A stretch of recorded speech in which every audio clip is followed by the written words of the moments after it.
Good morning, America, for our viewers in the West, celebrating Dolly Parton, a true American original. Also, the extreme heat and fire danger and Fear the Bow, Kinley Rasmus does it again at the Little League World Series. Dolly Parton passing away at the age of 80 after bravely facing a brief battle with cancer. What her family is saying this morning.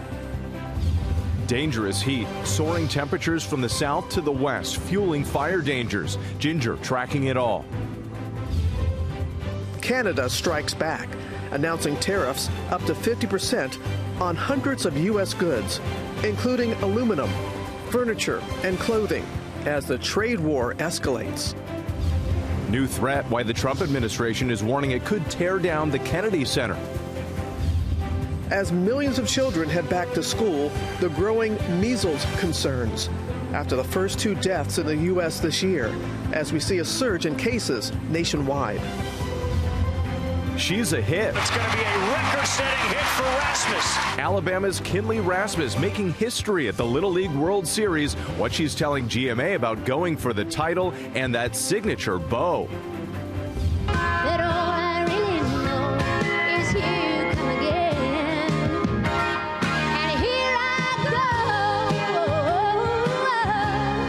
Dolly Parton's final days. New details as the world celebrates Dolly, a 5-foot-tall entertainment titan, her sparkling personality and quiet generosity, transcending music and generations. My coat of many colors that my mama made for me. How the musical prodigy went from growing up in a one-room Tennessee cabin to becoming the queen of country.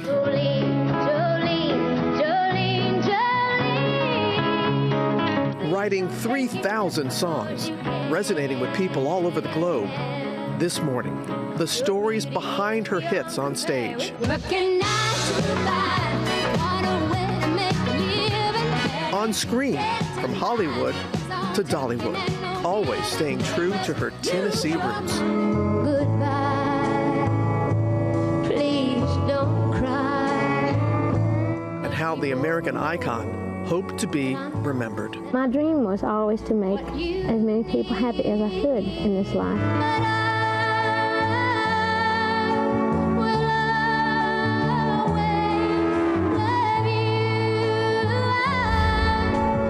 Live from ABC News headquarters in New York City, it's Wednesday.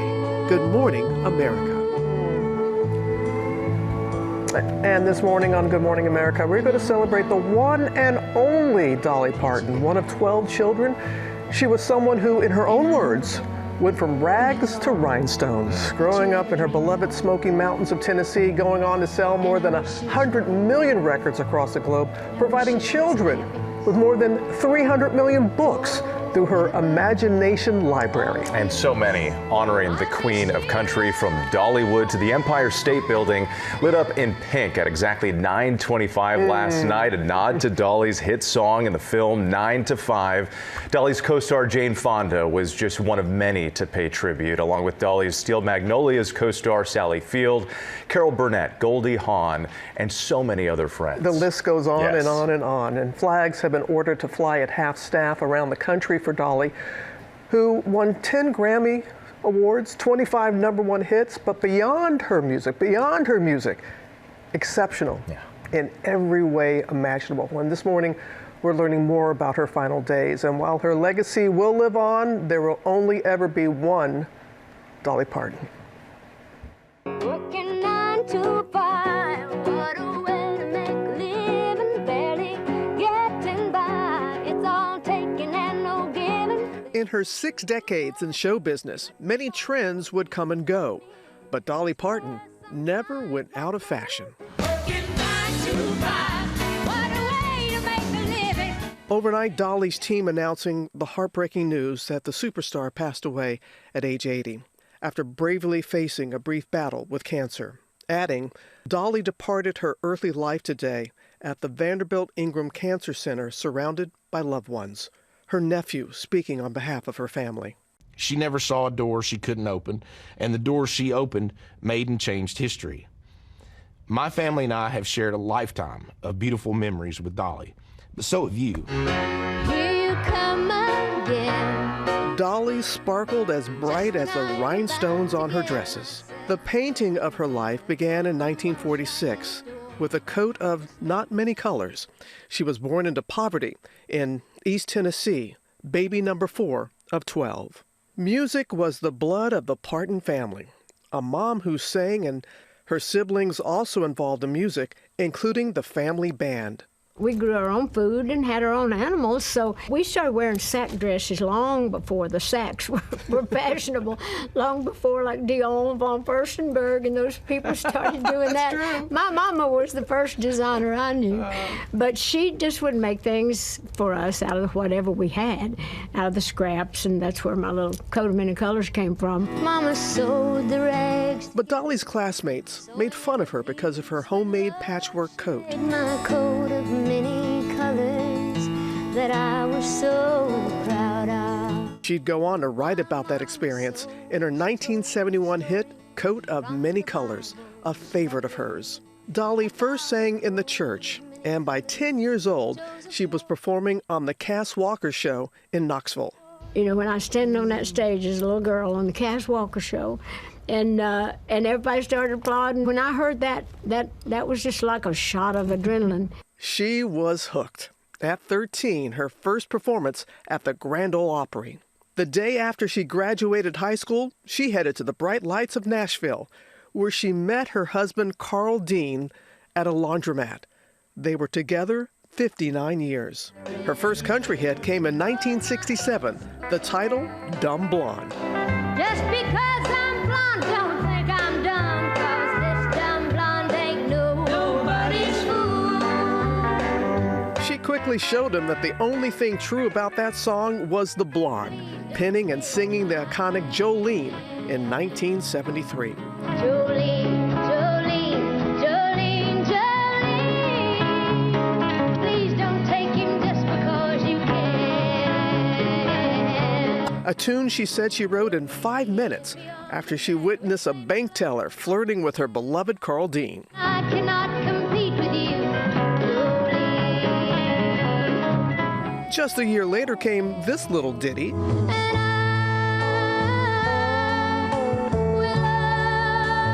will always love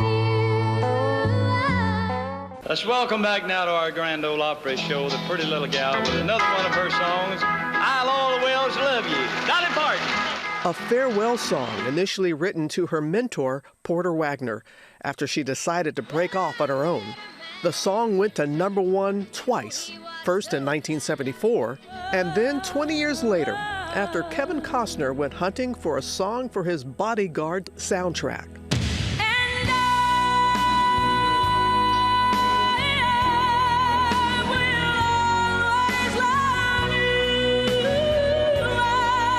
Dolly recalled hearing that version of the song for the first time driving in her car.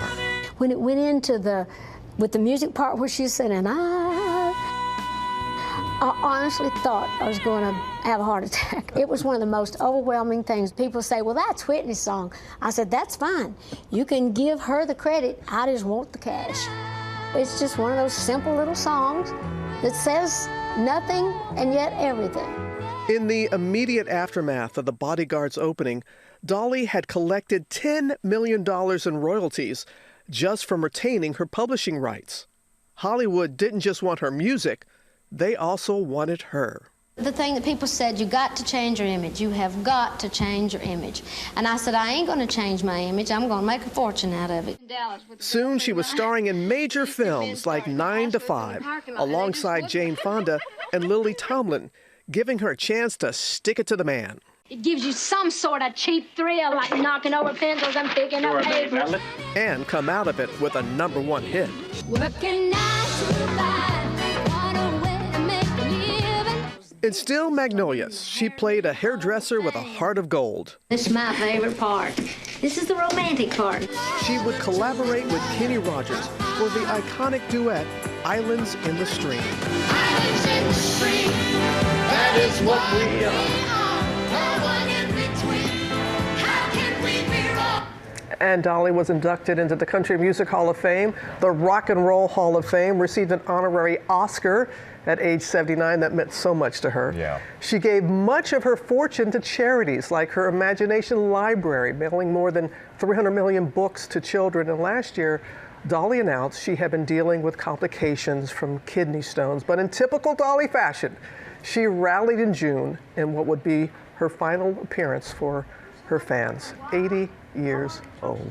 Her generosity, her heart, her sense of humor, too, just simply unmatched. I know. I know you had the pleasure of speaking with her a number of times. And you asked me earlier, you said, how many times did you interview her? I said, we always had conversations. I haven't felt like I interviewed her. It was always a conversation, and you just walked away with the biggest smile and a full heart. Yeah, one special moment after another. Yeah.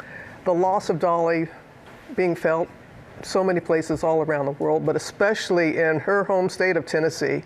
Will Reeve is in Pigeon Forge for us this morning outside of Dollywood, where so many fans are paying their respects. Good morning, Will. That's right, Robin. Good morning. And that was such a lovely tribute to Dolly. And there are many tributes pouring in here in Pigeon Forge and just miles up the road where Dolly was born, and here at Dollywood, the place synonymous with Dolly Parton. It's her amusement park where she held the title of Dreamer-in-Chief, and over 3 million people each year visit Dollywood. Undoubtedly, many more will be coming here in the days and weeks and months ahead to pay their respects to the woman who became an icon in these parts here. And with all of its attractions, they say that Pigeon Forge is like someone flipped over a giant toy box. Well, here around Dollywood in Pigeon Forge, up the road in Sevierville where she was born, it's like someone flipped over a giant flower truck. People laying flowers at various places around this region for Dolly, and surely more of that will continue as people continue to pay their respects to the one and only Dolly Parton. She is an icon around the world, but this is what she called home. And Robin, I fondly remember 5 years ago getting to be here at Dollywood with you and with Dolly for GMA, and I had the privilege to speak to Dolly. And I asked her how she might want to be remembered and what message she might have for people who look up to her. And she told me she wanted people to be their better selves, religious or not, to try to draw on that higher wisdom, to try to make things a little better. And she told me, I just like to kind of bring a little sunshine if I can. And for as long as anyone can remember, that is what Dolly Parton did in so many ways, guys. She brought the sunshine, but she often talked about her upbringing and what a strong foundation it was for her, Will. And yes, I do remember us being there. It was right after the pandemic. It had reopened Dollywood, and to be there with her and with you was always so special. And we're going to have much more on Dolly, thank you, Will, throughout the morning, from her incredible life of philanthropy and positive impact to her many visits to GMA over the years. Oh, we loved when she would come by. There are some really special moments that we're looking forward to sharing with you. She could light up a room and especially a studio right here, so we'll share more in just a moment. But we do want to turn now to some of our other top stories here, including the extreme heat with soaring temperatures in the west and south, fueling the wildfire danger. Ginger tracking all of that for us. Yeah, and there are dozens of wildfires burning from Texas all the way up through British Columbia. So the west is burning, and we've got one, the Ross Fire, in the last 2 days, less than 2 days, that's burned more than 80,000 acres. And you say, well, how big is that? That's like Manhattan, 5+ of the Manhattan land burning. And so it's huge amounts. This is west of Fort Worth by about an hour and a half. Evacuations are still up. They've got containment at 12%. There's also red flag warnings from Ventura County through the end of the week down to the western San Gabriels. That is in part because of this hot and unstable air mass in those foothills in Southern California. You go up to 100 in Los Angeles. It's even hotter when you get up into the areas. That will create some winds. And so we'll see more of those daily records possible, Robin, all the way through Albuquerque throughout this week. All right there, Ginger. Thank you. Now to President Trump's trade war with Canada. It is intensifying as Canada retaliates against the U.S. with tariffs on up to 50% on hundreds of American products. Senior political correspondent Rachel Scott is tracking the latest from the White House. Good morning, Rachel. Robin, good morning to you. And there are mounting concerns that all of this can spiral. This morning, more than 700 American products are facing 50% tariffs in response to President Trump imposing tariffs on Canada first. Now, let's talk about what this is going to impact. We're talking about aluminum, furniture, clothing. All of these tariffs set to go into effect on September 8th. We've talked to many small businesses across the country. They say the reality is that prices are going to go up for consumers once they go into effect. Now, the president is accusing Canada of ripping off the U.S. Canada's accusing the U.S. of making these last-minute demands in these negotiations, and President Trump somewhat acknowledged that he actually did. Canadian leaders have called the president a dictator. They're calling him a bully. President Trump responded by saying he wants to rename the Lake of Ontario to the Lake of America, something that he cannot force other nations to recognize. The reality, though, for so many Americans across the country is this. A new report shows that with all the president's tariffs that he's imposed, American families are paying more than $1,000 a year with. Yes, it is definitely having an impact. Rachel Scott for us, thank you for that. Now to the Trump administration threatening to tear down the Kennedy Center in the court battle over putting the president's name on the building. Jay O'Brien is at the Kennedy Center this morning with the latest. Jay, good morning.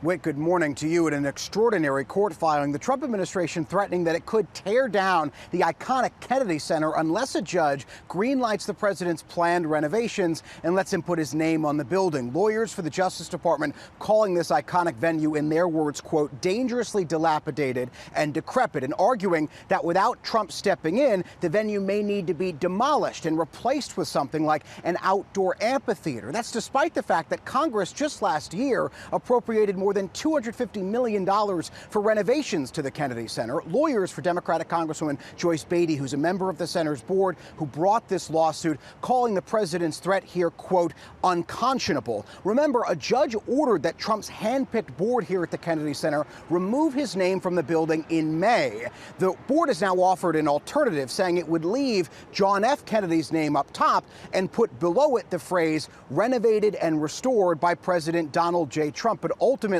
it's up to a judge as to whether, it's up to the Congress, the judge has said, whether this building's name should be removed. Robin. Many find this unbelievable, Jay. All right, thank you. Now, the growing concern about measles following the first deaths from the disease in the U.S. this year. Elizabeth Schulze has the latest for us. Good morning to you, Elizabeth. Good morning to you, Robin. And these are the first deaths from measles in the U.S. this year, and the first in Pennsylvania in 35 years. 2 unvaccinated residents from Lancaster County died. We don't know their ages. That county is the epicenter of one of 36 new measles outbreaks in the U.S. so far this year. There are now nearly 3,000 cases in 45 states plus D.C. That's already the most in any year since measles was declared eliminated back in 2000. Now, doctors say the measles, mumps, rubella vaccine is safe and effective. The CDC adding that it is the most effective protection and helps stop measles spread. But President Trump and Health Secretary Robert F. Kennedy Jr. are casting doubt on the vaccine, calling to break it up into separate shots. And this all comes as millions of kids head back to school, with a record number of kindergartners now foregoing their routine shots, guys. Okay, Elizabeth Schulze, thank you. Well, the competition this morning heating up in the Little League World Series, and the magical run continues for Kinley Rasmus and her Alabama team. Sam is tracking it all. What a wonderful story here, It Sam. really is, and it's been so much fun for everybody to watch. Good morning, guys. They'll be fearing the bow, or the competition will be, in at least one more game. As Kinley and her team advance in the Little League World Series, she told us all about it. She's there! This morning, Fear the Bow. Alabama's Phoenix City rolling through the competition at the Little League World Series.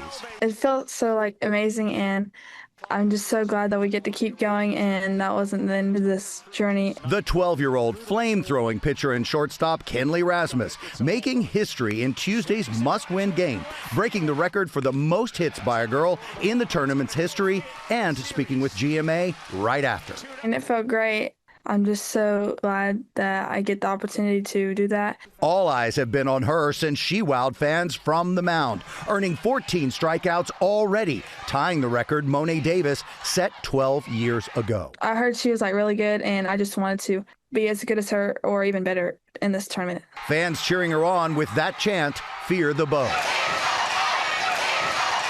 referencing the signature accessory she says helped her play better. Well, I've always worn a bow my whole life, even out of sports. Based on the jersey, I wear whatever color matches it, I guess. My mom ties it the same every time. I just think it gives me a little bit more energy, a little bit more pep on the field. Baseball talent is in Kinley's DNA. Her father, Corey, and uncle, Colby Rasmus, both played professionally in the majors. They've taught me everything I know, and I couldn't be in this position without them. I think this whole journey on this whole tournament is going to be the greatest memory, or one of them, in my entire life.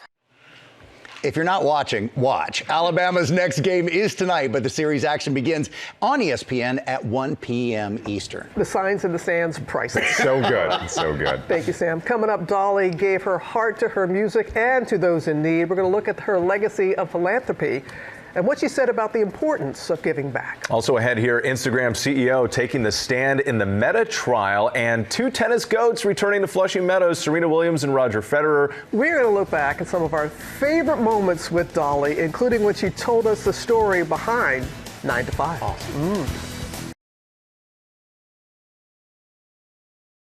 And tell us about how you composed it. You had let's say unusual instruments. Oh, you mean my acrylic nails? You got to have falsies for this, though. Oh, is that nails? Now I'm talking about. That's like the typewriter at the beginning of the song. Yeah, it is, actually. And that's how you did it? I actually did the song on the set because we had all the ladies that were working, and I thought, well, I don't have time to have my guitar, so I thought, well, working 9 to 5. Just like that. To make a living. Yeah. Oh, so beautiful, beautiful. But honestly, you do have to have the acrylics. Okay. Normal nails don't do that. My little nieces are always going around trying to rub their little fingers together. It just doesn't quite work that way. Working 9 to 5, what a way to make a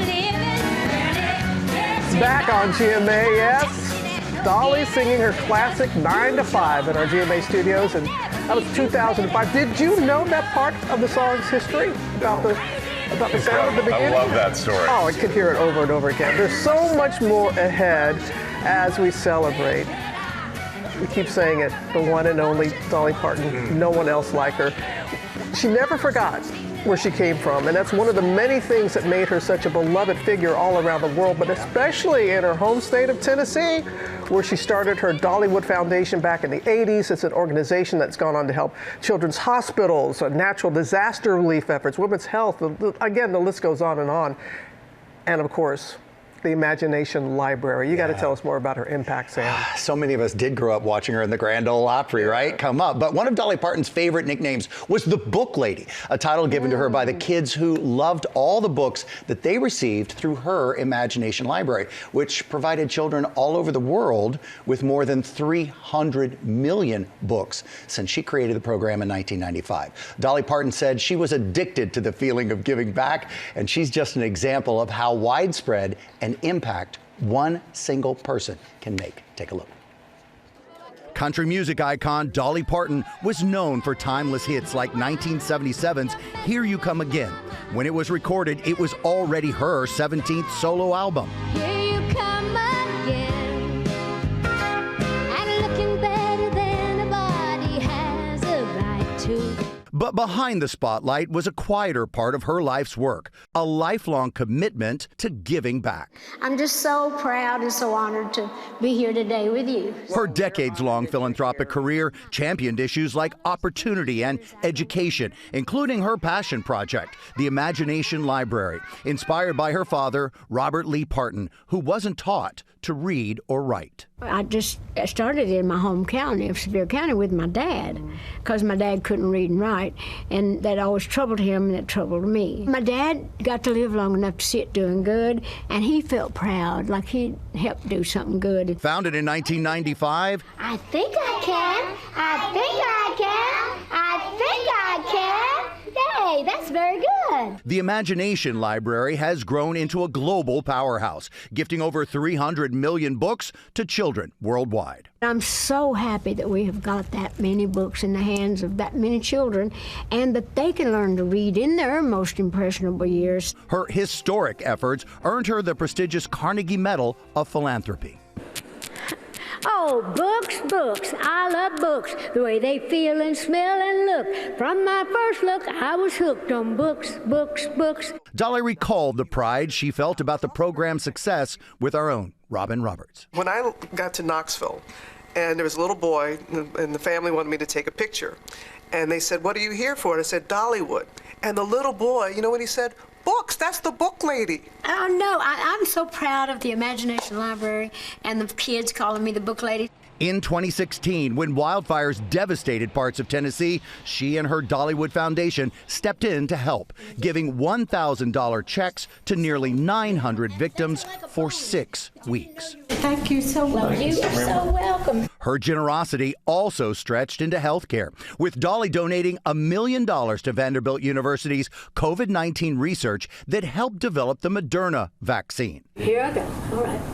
Sharing this video to encourage others to get their vaccine. Vaccine, vaccine, vaccine, vaccine. I'm begging of you, please don't hesitate. And Dolly was dedicated to improving children's health. I've always been involved in one way or another with children's charities or with children in general because I love little kids. I'm from a big family of children. I want to pledge $1 million to the Vanderbilt Children's Hospital. So that's something that'll help a little bit. Dolly Parton lived her life leading with kindness, compassion, and generosity. If you're fortunate enough to become successful, then you should be willing to give back. You should get involved in things that you believe in, things that you can go out and talk about it and mean it.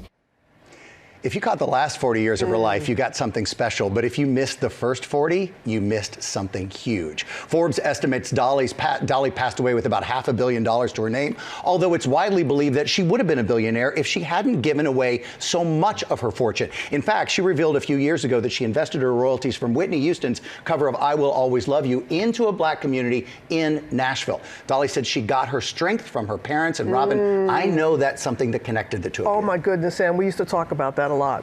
She and I, we would just talk about our parents and that, and also our spirituality and how a blessing it was to be able to draw on that foundation. And that was a conversation that we had a lot. It was something to watch the two of you together. You could see it. She sparkled, and she was someone who was able to bring people together, all walks of life. You could see it in the range of tributes that are pouring in right now to the audiences at her shows. And joining us to talk more about that now is Chris Conley. And Chris, you know what? There's a lot going on in the world. There's a lot of darkness in the world, and Dolly was a light.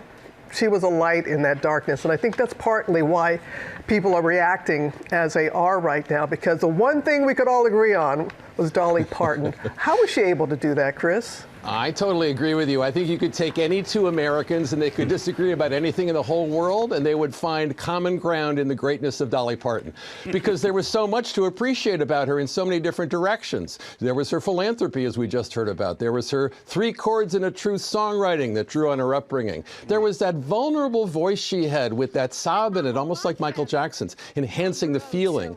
There was the glamour she showed on red carpets and on magazine covers. And of course, there was the banter she had in interviews and with talk show hosts.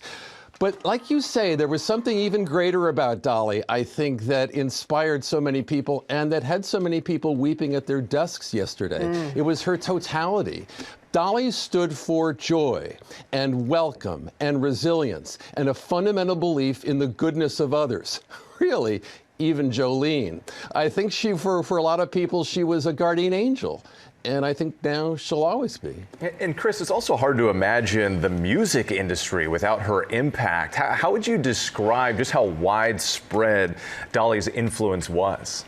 Well, we'd think of it this way. I mean, she took her country stardom and she turned it into pop stardom without losing the loyalty of Nashville. Did that blaze a trail for someone like Shania Twain or Reba McEntire, for Casey Musgraves, or even the great Taylor Swift? I'd say maybe indeed she did. She also was a source of strength and encouragement for singers who were great as she was, people like Linda Ronstadt and Emmylou Harris and Alison Krauss, all of whom covered Dolly Parton songs, and of course for her goddaughter Miley Cyrus. And let's face it, as over and over again, even before Madonna, she exploded that sexist trope that says that a woman in show business can be beautiful, can be smart, but cannot be both. She blew that to pieces. Chris, every time she spoke, it was like pearls of wisdom, and she always spoke her mind. So, and I think that actually is what drew a lot of people to her, was her very opinionated take on topics. What do you think we can learn? Because even people who didn't agree with her like to talk to her. How can we have conversations like that?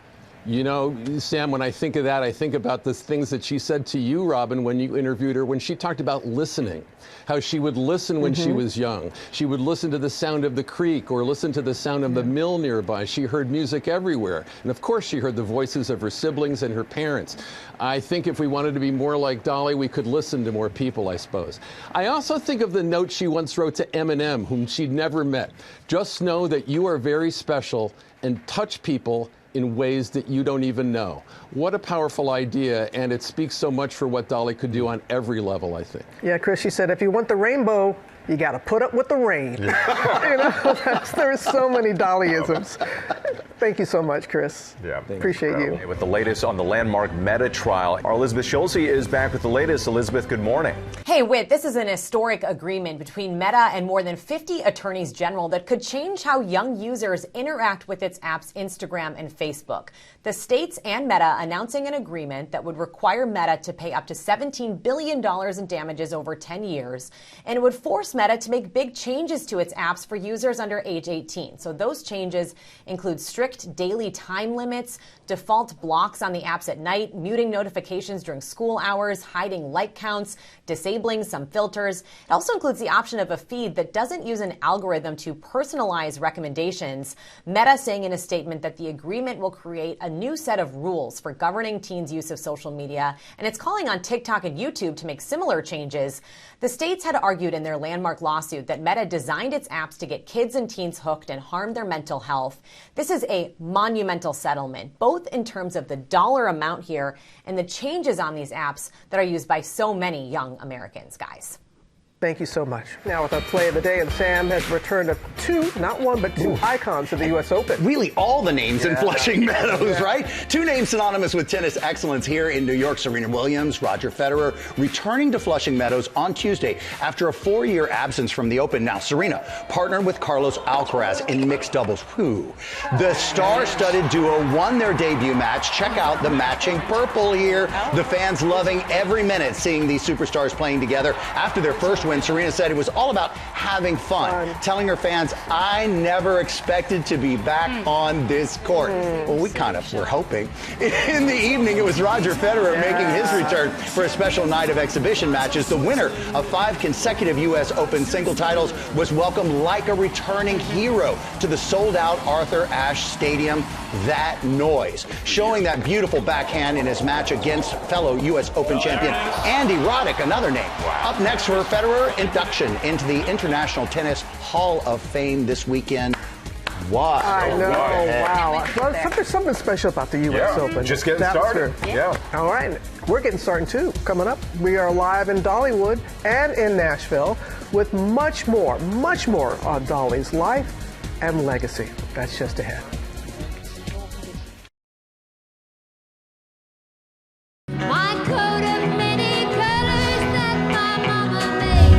Good morning, America. It's 8 a.m. celebrating Dolly Parton.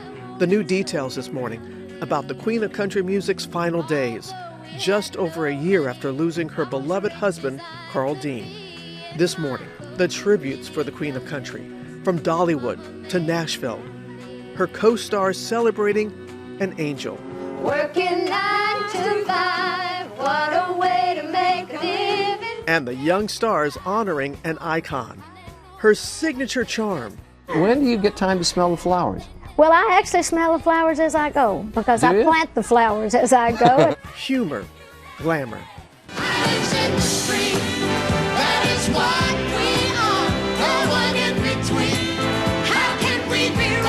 And of course, her voice, transcending generations.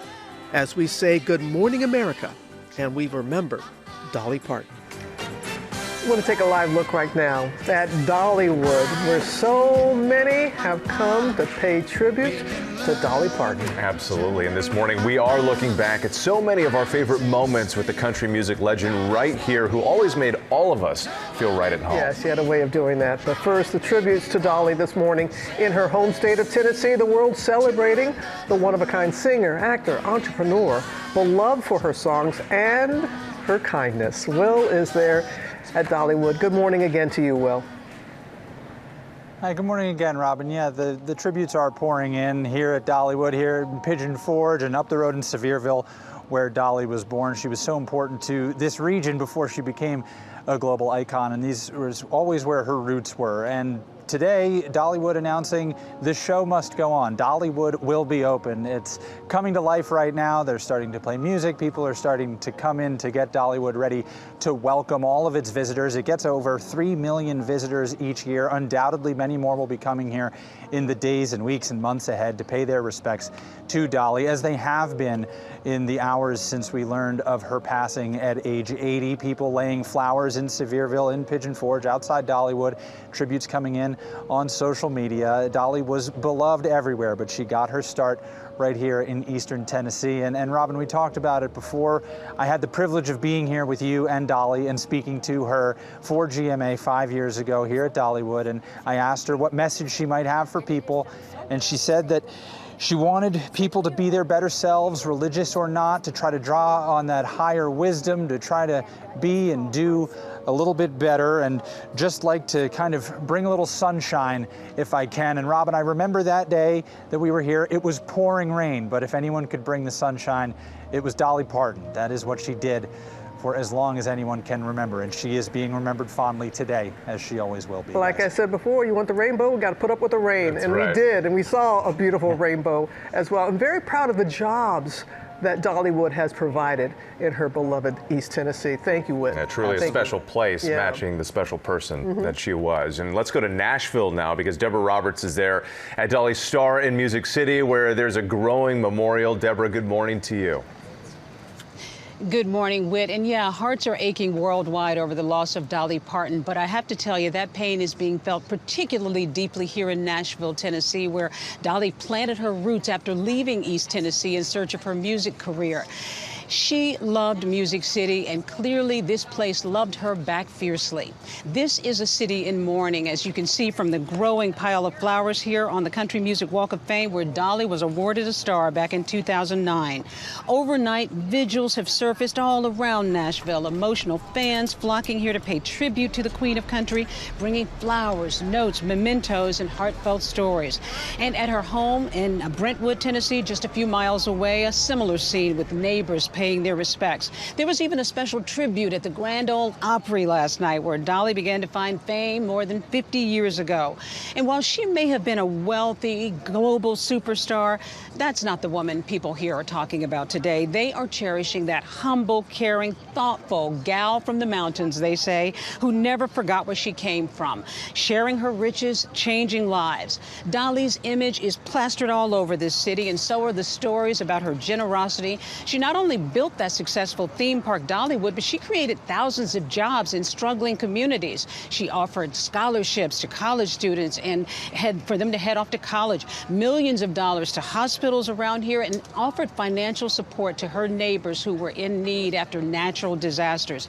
Everybody seems to have a story about Dolly Parton and how she touched lives, even in the smallest of ways, guys, from wait staff to drivers. The driver who picked me up at the airport last night, talking about how he had gotten to know Dolly, how she had done kind things for the drivers he had known in this community.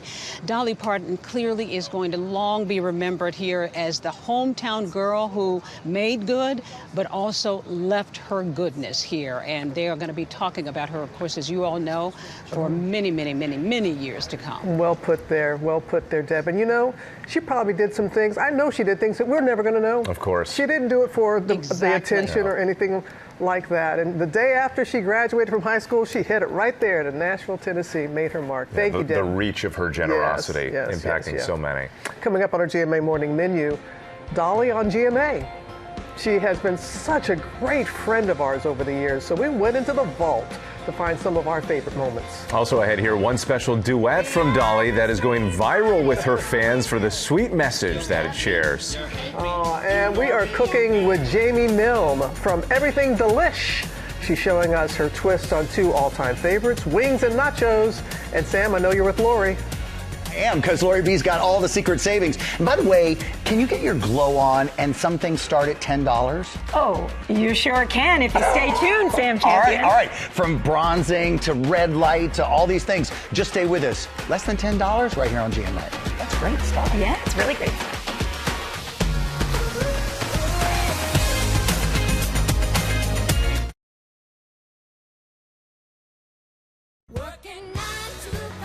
Back here on GMA and our GMA cover story, a trip into the GMA vault to look at some of our favorite visits with Dolly here on our show of the years. From stopping by our studio to trips to Dollywood, there's one thing about Dolly. No matter where you were sitting down to talk with her, she always made you feel right at home. This is Dolly Parton from Nashville, Tennessee, saying, "Good morning, America. How are ya?" A friend to our show for nearly half a century. Here she comes again, Dolly Parton. She doesn't need sequins to shine, but has plenty of them anyway.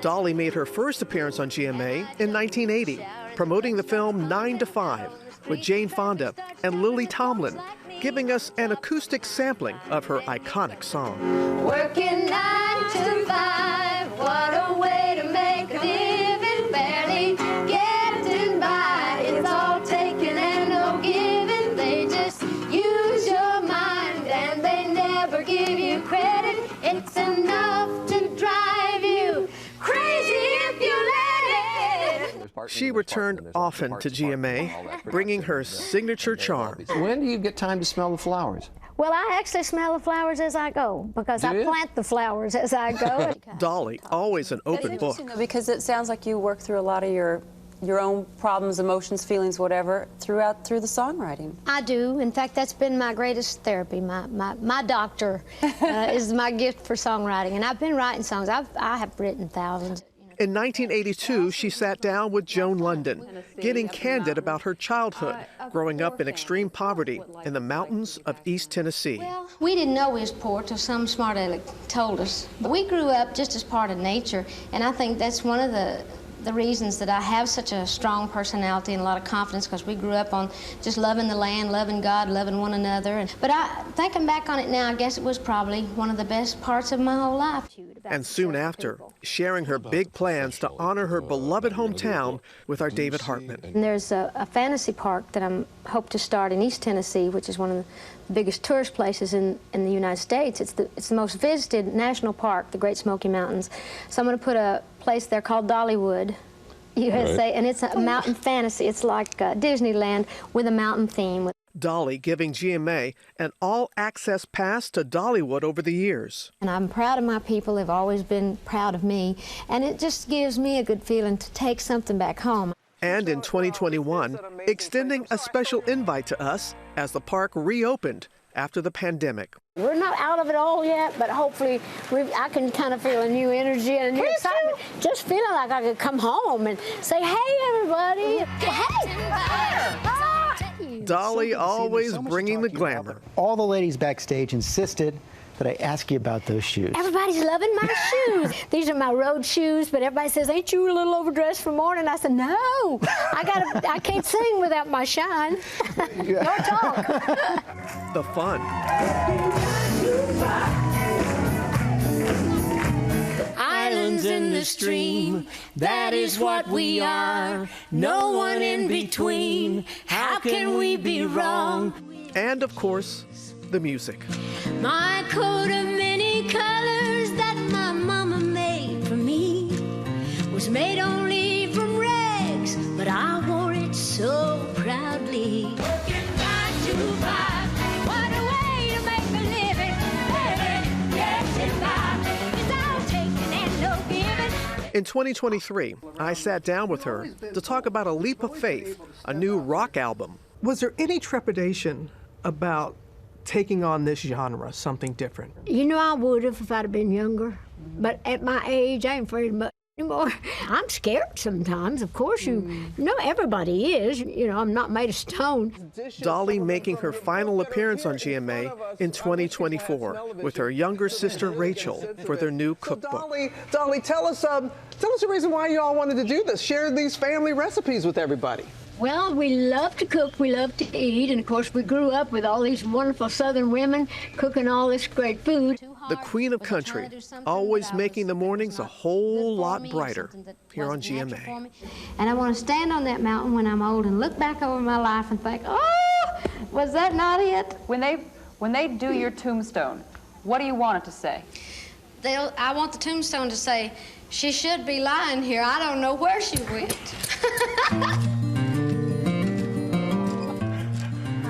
She was always on the go. Oh my goodness. All those visits. Yeah. Each one extremely special. Magic. Yeah. Okay, let's make this Dolly Parton's pop. Okay. Shall we? All right, Let's this do it. morning, the music world is paying tribute to the Queen of Country who inspired so many other artists over her career that spanned 7 decades. Taylor Swift writing in a statement, "A world without Dolly doesn't feel possible, real or right," while adding, "I am so grateful for all of it. For the tightropes she walked so that young girls like me could grow up dreaming of joining the circus too." Wow. That is so beautiful. It was just last month that Dolly thanked Taylor and Travis for their $2 million gift to her imagination library ahead of their wedding. Meanwhile, Beyonce, who collaborated with Dolly on her Grammy-winning country album, Cowboy Carter, saying, "I'm honored that I had the privilege to work with you. I will treasure that forever," and adding, "You are truly one of one." Gorgeous. Sabrina Carpenter teamed up with Dolly for a duet of her song, Please, Please, Please. Did you see it? Last year, she took to Instagram writing, "Your light will be something the world will search forever to find again. I will always love you." And her 9 to 5 co-star, Jane Fonda, who knew her so well. She was simultaneously a naughty, playful Southern gal from the hollows of Tennessee and a deep, soulful thinker who could see through people right down to their true selves. We always felt that. And her Steel Magnolias co-star, Sally Field and Julia Roberts, also added to the tributes, Field writing, "If there are truly angels on earth, then we have just lost one." And Roberts saying Dolly was a magical and joyous human. "I hold knowing her as a treasure in my life. The sun has dimmed today." Each one of those so fitting. Just every so way. right. Just how people knew her. And it's not just tributes from Dolly's friends and families and peers pouring in. There's so many unique, heartwarming ways that everybody is celebrating this legend. Like last night, the Empire State Building lit up in folks' pink sparkles at 9:25 in tribute to 925, her movie. And ESPN reporter Holly Rowe also sharing this great video aboard a Delta flight. While taxiing to the runway, the crew decided to play Dolly's "I Will Always Love You" because they wanted to honor the joy that Dolly brought to the world. And it's fans' turn. Fans in Dolly's hometown, Sevierville, paid their respects to the statue of Dolly that is there. It is now covered in flowers and balloons and signs, and that's a fitting tribute for a national treasure. No question. No question about it. Gorgeous. Yeah. And can we say something before I know you're going to continue on? No, go ahead. Let's think of her family. We're feeling the way we're feeling. Yeah. Can you imagine her siblings, her nieces, her nephews? Her nephew's video yesterday was beautiful. Was so beautifully done. Yeah, and everything he said let you know that the family had been thinking and, you know, kind of like, how do we say this in the right way? And finally, let's leave you with another moment of Dolly with Kermit the Frog that is now going viral. Back in the 1980s, Dolly Parton had her own variety show right here on ABC, and it was called Dolly, and boy, was it good. We should put it back on the air. Teamed up with Kermit for a special duet. Check it out.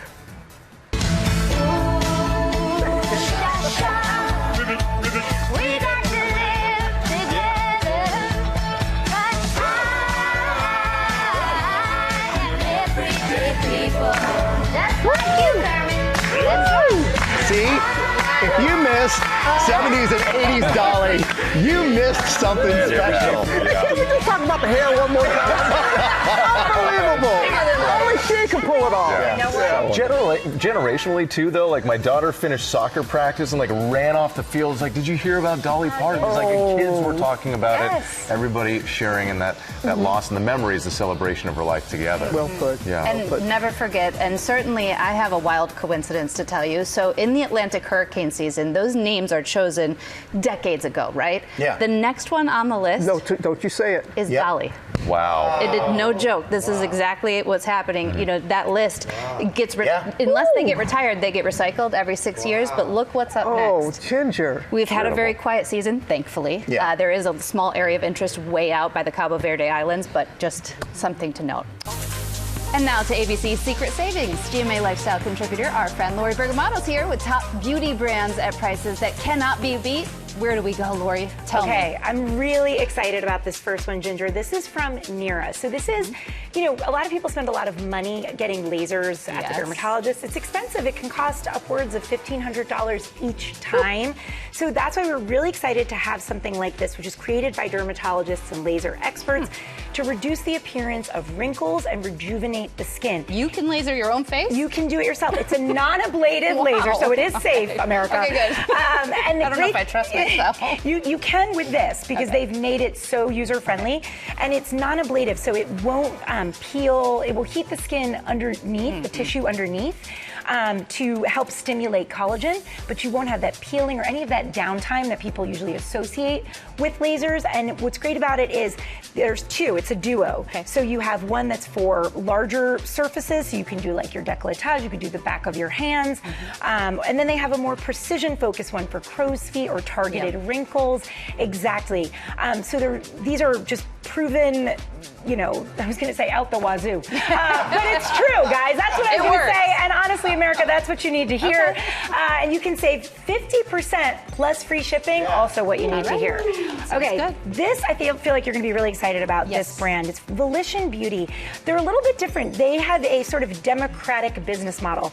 So it's a bunch of female entrepreneurs who come up with these ideas, and it's sort of a community that funds them. So it's really a great idea. Crowdsource. It's crowdsourced. It's a really great idea for these entrepreneurs to make these incredible products that are committed to clean formulas. They are vegan, cruelty-free. I want to focus on this one for 1 second. This is their Getaway Glow Bronzer. We're in that funny time of the season, right?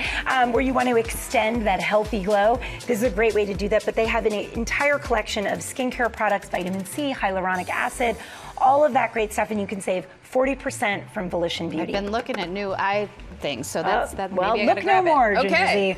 Okay, this Now our one hair. also really cool. A lot of different hair products.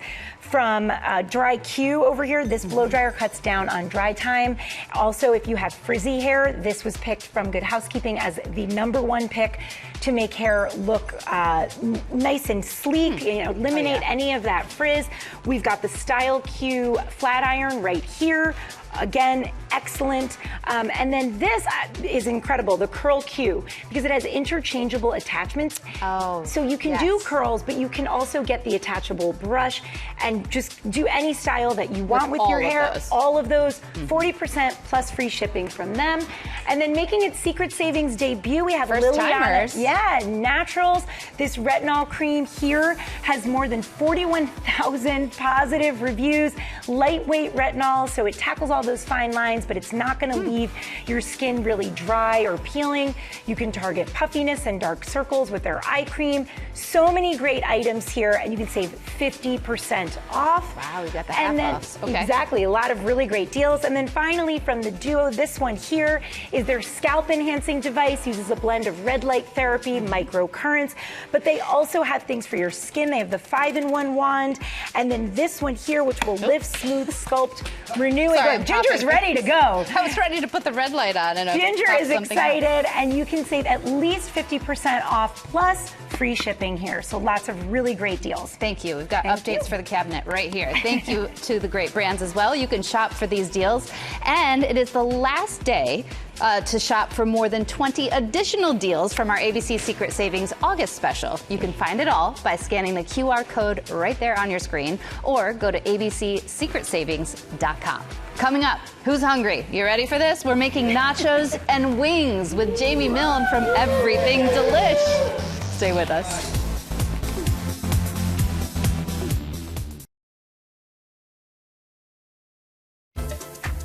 All right, now to a Welcome back segment that we've GMA, been live from New York City. There we go. That's right. All right, I had to let her finish. Got to let you finish, Robin. Now to a segment that we've been looking forward to this morning. Our next guest here is on a mission to give everyone confidence in the kitchen. Jamie Milne is a recipe developer and content creator with nearly 4 million followers. Her debut cookbook is called Everything Delish, and she is here with time-tested recipes that the whole family will love. Welcome to GMA, Jamie. Thank you so much for having me. It's great to see you. I'm excited about this because we got some classics. We're starting starting with nachos, but you're saying you got a way to it's called adultifying? Yes. So switching it up a little bit? These are my smothered veggie nachos from the cookbook. Honestly, my son only eats the beige food category. I had to like add in my two daughters been there as well. Right? So we are going to start off by roasting our veggies. And what I love about this is that you can just add anything that you have in your fridge. So today we have cauliflower, sweet potato, broccoli, and we're just going to drizzle all over some olive oil, and you're going to make our spice mixture. And our tasting table over here, they're going to work already. Yeah, so far, so good?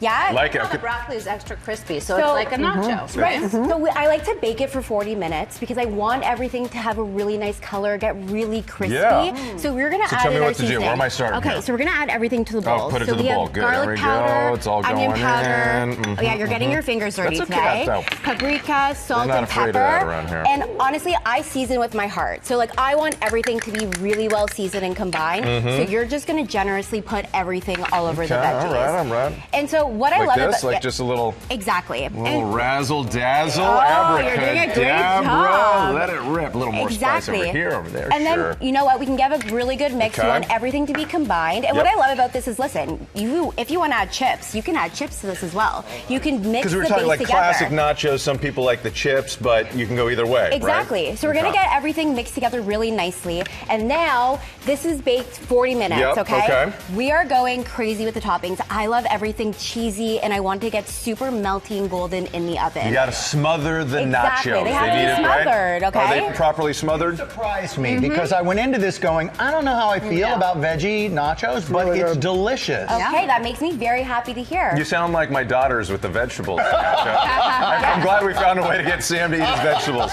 All right, what's next? We're going to go crazy with our cheese. So you can add over the cheddar, add it everywhere. We want everything to be super cheesy, and then we're going to also add black beans. But like the cookbook, you can do anything you like. You want to add a different type of beans. Exactly. Add everything you like all overwards. I just ate a hot. Then we're going to bake these for another 15. Okay. And then this is the fun part. We have all of our amazing toppings. Again. It smells so good, by the way. Right? Like everything just comes together so beautifully. We have here sour cream, avocado, so feel free. You mix it on here, or do you wait till you get it on the dish and then do it? Okay, so I like serving everything right on a baking sheet. Oh, I don't have time for dishes, right? Okay, now you're speaking my language. We just want to Forget throw the dishes. everything on the table. This is the way that my family eats it. So we're going to add our cherry tomatoes, cilantro, green onions, avocado. You want some jalapenos? Yeah, you got to add on top. Is it spicy enough for you, Robin? It's very good.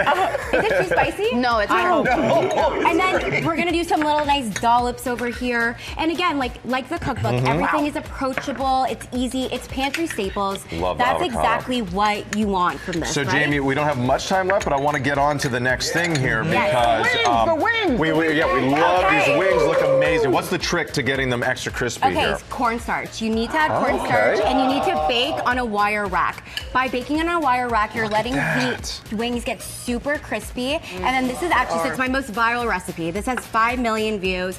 I actually made these for my husband. Wow. We've been together since we were 16. He loves these, and so these are his absolute favorites. So And it's a honey sauce, right? Yes, that They're we make delicious. from scratch. I love making my own dressings. Listen, like I was a teacher, right? So everything was about being super accessible, had to be quick, had to be on the go. But when you make things from scratch and you utilize your pantry staples, you can have a really beautiful meal. Love it. Well, I know we are loving it. Jamie, thank you so much for coming into you so GMA much this for morning. having me. Everything Delish. Jamie Milne. You can also get these recipes on goodmorningamerica.com. And once again, Jamie's cookbook comes out on Tuesday. It's Delish. Now we want to take you to a new docuseries about a crime that made national headlines. Welcome to the Family. The Murder of Dan Markel is about the death of a law professor and the killer in-laws who put a deadly plan in action. Take a look. Florida State law professor Dan Markel. Shot in the head twice. If you told me this story, I would not believe it. Dan and Wendy, they just seem like the perfect couple. But appearances are not what they always seem. Wendy's family, they hated him. It's not a normal family. There was some motive for the family to kill Dan Markel. My brother said the hitman was my divorce present. This entire thing, a disaster. Family, power, money, betrayal took me by surprise. Donna Adelson, she lost her mind. My mom's willing to have me killed for telling the truth. That's insane. This whole thing will make you go crazy.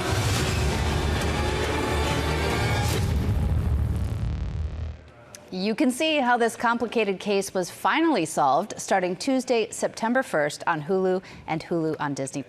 All right, the countdown is on to the U.S. Open. Number 1 ranked Aryna Sabalenka is trying for a three-peat after winning the Grand Slam tournament in 2024 and 25. This morning, we're getting an inside look into how the champion is preparing with the help of our longtime coach, Jason Stacy. The U.S. Open is back, with over 1 million fans expected to descend upon New York City for a 3-week display of some of the best tennis of the world. And for the two-time defending champ, Aryna Sabalenka, the pressure is on. The stage is set for a legendary run where Sabalenka, the world's top-ranked player, will look to become the first person to win 3 straight titles since Serena in 2014. Now, we're pulling back the curtain on what it takes to go for a three-peat at one of the world's most prestigious tournaments. Go. Oh, okay. Meet Sabalenka's longtime performance coach, Jason Stacy, who has elevated her passionate and intense gameplay through breath work, creating a sharper mind-body connection. Sabalenka. Going beyond the swing and the serve to prepare Sabalenka for any opportunity or any obstacle that comes her way. Oh man, Whit's got his glasses on. He was looking at the monitor so closely. He's into this, right? That's what I'm talking about. Let's go. Because joining us now, Jason himself, ladies and gentlemen. His debut book is called The Pressure Code, all about giving everyone the tools to enhance and improve their lives and performance at their best without having to be a professional athlete. We're in. Correct. We're in, Jason. Let's go. We're in. Let's go. You have worked with Sabalenka longer than anyone on her coaching staff. True. So tell us about how you went about in putting those things that you teach her into this book for us. Well, that's a big question. I mean, it always starts with helping you become aware of, like, well, what is you stand for and where do you want to be with your life? Okay. What direction you're trying to take that? And then the next step is just making sure that your day-to-day actions are aligned with that character, that value, that thing that you want to be. And that's all we've been doing over these years, just slowly making sure that we are true to who we are, we show up the same way every day, and that all of our actions are aligned with the ultimate goal of, presenting ourselves if the way that we want to be perceived. Right. Well, it's working for her because 4-time Grand Slam winner. It's not bad. It's not bad. You're very humble man. I often talk about the 3 Ds, but you talk about the 3 Es, and they are emotion, energy, and environment. So how do the 3 E's help us in our everyday life? Well, the 3 E's to me, your energy, your emotions, and your environment, that is the deeper code that runs everything. So everything about it, whether you realize it or not, there's a code, there's a system always running, how you perceive what's around you, how you respond to whatever life throws at you. And that's the deeper layer that runs everything. So, to me, energy, emotion, environment, that's literally, if you want me to break it down, your energy is, it's like your physical and mental energy. It's like the currency to anything that you're doing. Your emotions, it's kind of how you process it and how you express those emotions. And is it aligned with what needs to happen in that moment? And of course, your environment, I look at your internal environment and your external environment. So some of it's, of course, like the things that you eat, how it influences how you're feeling. But also your internal environment is, the conversations that you have, the content you consume online, even the conversations that you allow. These things influence how you perceive what's going on and how you respond to whatever life throws at you. So, and then the external part of the environment is, again, the people around you especially, because all of that stuff has this very strong influence on how you see the world. And that's going to show up in those big moments in your life. The more aligned you are with your 3 E's, the more aligned that you understand, everything that you do about managing your energy and your emotions and your environment in those key moments, that's what's going to show up. It's going to highlight where you are right now. It's not going to build you. It's not going to break you. It's just going to reveal who you are. Oh, it's going to reveal who you are. I'm going to keep the 3 E's. I never looked at it like that, but the way you explain it so well. Okay, we got viewers that are tuning in. I'm ready. And they got I know, right? You ready? You ready, Coach? I'm ready. All right. And all they want, there's one tool that you would give somebody. Okay. Oh, that's a big one. I would say I would start with training your body to lead your mind. And I would start with breathing, because it's something I could do that no one notices, and I have full control over what I do with my body, regardless what mood I'm in, what I'm feeling, what's going on around me. So I would say, before you have those moments, if you're aware it's coming, or while you're in the middle of one of these, higher pressure moments, and it could be a good or bad pressure, it's just manage your breath. And so I can tell you one of the tools I use with Arena, and even with my kids, they're competing in jiu-jitsu and basketball and all these things, and they get very nervous. And we have this thing where it's, you take a nice deep breath in. Like, if you guys want to, you can do it with me if you like. Come on, yes, I'll do it. guys. So just relax your shoulders a little bit, relax your jaw. Take a nice deep breath in, just a nice relaxed deep breath. Okay. Hold it for a few seconds, and then just exhale as slow as you can. And one of the things I learned recently from Arena that she's been doing is when she's doing the exhale, imagine you're standing up, and as you exhale, you're just sitting down into a chair. I did that without even realizing I was doing that. Exactly. So when you do that slower exhale, it actually helps you be more parasympathetic, meaning it's more like you're more clear thinking. You're more in that moment. It allows you to give you a little bit of space between the moment, like what's going on in front of you, and yourself. So you can have more clarity, you can make better decisions. And again, it's something you have full control over. So it doesn't matter how you're feeling in that moment. If you have just a little bit of discipline or reminder just to take a moment, whether it's right before the moment or in the middle of it, just pause any chance you get to take a breath and just be present. You know what? I see her doing that on the court. Of course. And I'm noticing it even more now, and knowing that that's something that we can incorporate in our everyday life. I'll tell you, it gives you so much more control, and it empowers you because you can literally be present in that moment. You have the clarity that you need to be able to take the right action to get through anything life throws at you. We don't have to do that, do we? Because I mean, you can if you like. I mean, you gotta have fun. Come on, you gotta have some fun. All the TikToks, oh my gosh. I know. Yeah. Hey, I'm so glad to meet you. I'm so very happy to meet you. And congratulations, your debut book, The Pressure Code, ladies and gentlemen. It hits bookshelves everywhere on September 8th, and you can watch Arena and all of the U.S. Open action beginning this Sunday on ESPN. Coming up, one woman's breast cancer journey, how she found a sense of ownership throughout her treatment. Wow. Thank you. Put us in, Coach. We're ready to play now. Come on, let's go. Let's go. Come on. So glad you're with us. We're back now with new hope in breast cancer treatment. Lori Bergamato is bringing us one survivor story. Hey, Lori. Hey, this is such an inspirational one. Metastatic triple-negative breast cancer is the most aggressive form of the disease. This segment is sponsored by Gilead, and they are on a mission to educate people about a new approach to treatment, helping patients get a greater sense of empowerment over their care. Janet Reese takes nothing for granted. Let's live in the moment. Not the special afternoons painting with her grandson, and especially not her birthday. I think maybe at one point in my life I would have not wanted to celebrate getting old, but I celebrate it. I welcome it. I tell people all the time, I'm 67, and because I never dreamed I would be here. She couldn't imagine it because 23 years ago, a phone call from her doctor changed everything. I got the phone call that nobody wants, and he said, it's cancer. Only one thing was on her mind, her kids. That's all I could think about. They were 12 years apart. They're gonna grow up not even knowing me. I kept thinking, I have a 4-year-old daughter that won't even know me. She's not even gonna know who I am. And that was probably the hardest. But the call also required her to change her mindset. What he said was, come back prepared for battle. Janet did just that. After a year-long bout, her early-stage breast cancer went into remission. Now, 18 years later, she's facing a stronger opponent, metastatic triple-negative breast cancer, the most aggressive form, with an average median survival of 12 to 18 months. TNBC, it is much more aggressive. It tends to grow faster, to spread beyond the breast, has a higher chance to coming back post-treatment. And it's also a very difficult to treat disease. As cancer treatments advance, our sponsor, Gilead, is focused on educating people about a new approach, antibody-drug conjugates, also known as ADCs. I like to describe ADCs as very smart delivery systems.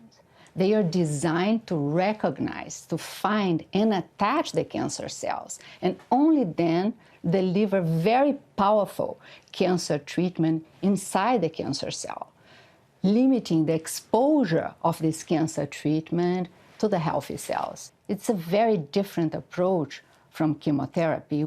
They're big. Look how big they are. For Janet, The ADCs returned a sense of ownership she thought lost with chemo.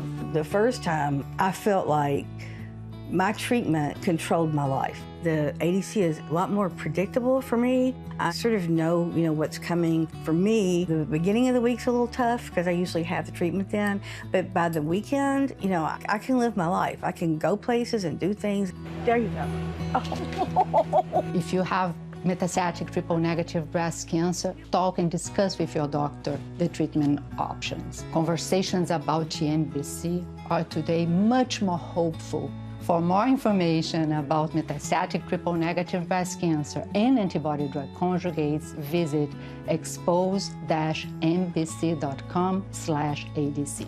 I feel like a positive attitude really can make a difference. Cancer takes your schedule, your activities, possibly your faith, your health, your everything. But the one thing it can't take is your attitude. And Janet has a great attitude. What a beautiful story of hope. And thank you to our sponsor, Gilead, for sharing Janet's journey. For more information, go to our GMA social pages. She is something special. Yeah. Indeed. Advancements are being made every single day. And thank goodness they are. Yeah, you're right about that. This has been a very special morning. Yeah. Just wanting us to be able to say, Dolly, will always love you. And we want to say goodbye this morning. One last performance from Dolly. This is in GMA in 2005, and it's hard to imagine a world without Dolly Parton. Here she is singing Imagine.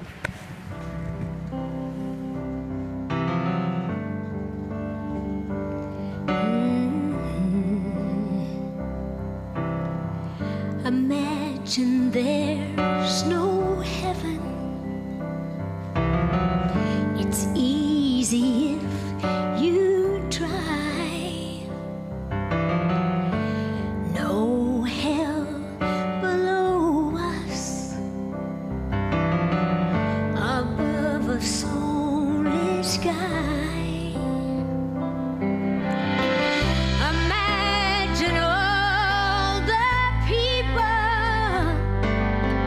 living for today.